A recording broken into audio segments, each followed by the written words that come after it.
他是一个家暴士气的世界拳王，同时也是整个拳坛历史里唯一能做到胜率和 KO 率都保持100%的疯子。无数拳手穷尽毕生都在追求全胜的战绩，能做到的少之又少，但他却靠着炸药一般的重拳力量拿下27胜0负27次 KO 的战绩。然而在本应该拥有励志人生的他，却在巅峰时期陷入精神失控状态，最后28岁在铁窗内结束自己短暂的一生。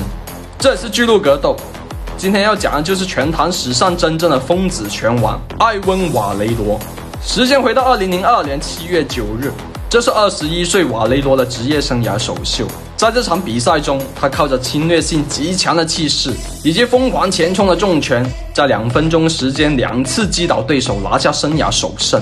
而对于在场观众来说，这只是一场2位新人的菜鸟互啄，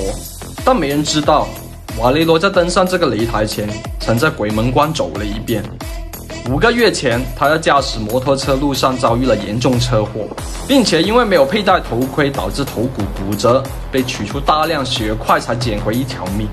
尽管医生已经强烈建议他不要再打拳击比赛，但从小出生在贫民窟的瓦雷罗，除了拳击这条路没有任何选择。而事实也证明，这场车祸不仅没阻碍他的职业生涯，更让他成为全世界拳迷的狂热对象。从02年到06年18场比赛，他全部以 KO 拿下，并且都是在第一回合 KO 对手。他那对拳头天生的敏感度，以及像他外号一般的炸药重拳，凶猛的碾压每一个对手。那场车祸遭遇的冲击力仿佛融进他的基因里，每一次的出拳都能让对手感受到车祸的恐怖。而18场连续1回合 KO 的战绩，更是打破了已经保持101年的世界纪录。虽然体检时依然显示他大脑遭受严重伤害，导致被禁止在美国比赛，但依然阻止不了瓦雷罗向着世界拳王的方向继续进击。而瓦雷罗终于在2006年8月5日，首次获得挑战世界拳王的机会，挑战当时的24胜1负卫冕冠军莫斯克拉。而比赛开场后，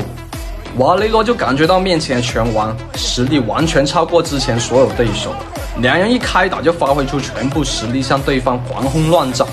在第一回合，瓦雷罗还靠着永动机一般的侵略重拳2次击倒莫斯克拉，而这还只是两人的热身而已。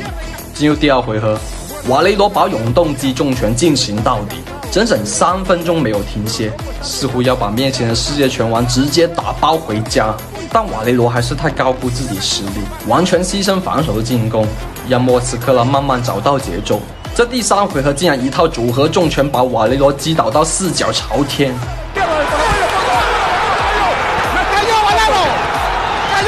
全场漫天飞舞的纸屑不断扔到擂台上，不只是因为观众要给莫斯科拉欢呼，更是因为这是瓦雷罗生涯第1次被击倒在地。然而这次击倒并没有减弱瓦雷罗的火力，反而在接下来时间越打越凶猛，战况简直能用可怕厮杀来形容。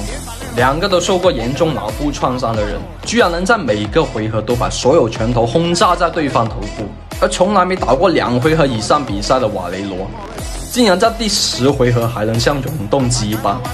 让莫斯科拉感受到车祸的冲击力。就在第10回合2分钟，疯子一般的狂轰直接把莫斯科拉 TKO。 瓦雷罗成功获得人生第1条金腰带，但这并不是他的终点。在接下来4年7胜0负7 KO， 仅仅28岁，已经8次卫冕世界拳王金腰带。直到这时，瓦雷罗的辉煌似乎才刚刚开始。但事实上，随着年纪增长，瓦雷罗脾气开始变得暴躁。09年因为被指控袭击他人被拘捕，瓦雷罗的妻子也连续几次因为严重的伤势住院。尽管他每一次都解释是自己摔的，但任何人都能看得出这是严重的家暴。尽管瓦雷罗被送进精神病院治疗，但悲剧还是发生。10年4月18日，瓦雷罗在拿下人生第8次世界拳王后2个月被逮捕，而罪名是谋杀妻子。仅在被逮捕后的第2天，瓦雷罗就在铁窗里用一条裤子 KO 掉自己。而如果没有这一切悲剧的发生，瓦雷罗本应该在几个月后对战当时同样处于巅峰状态的亚洲驱逐舰帕奎奥，但世界上并没有如果。再辉煌的战绩，也只让瓦雷罗在拳坛留下一个疯子的名声。而瓦雷罗的一生更是在2016年被翻拍成电影上映。这是巨鹿格斗，格斗给香点人优雅，拜。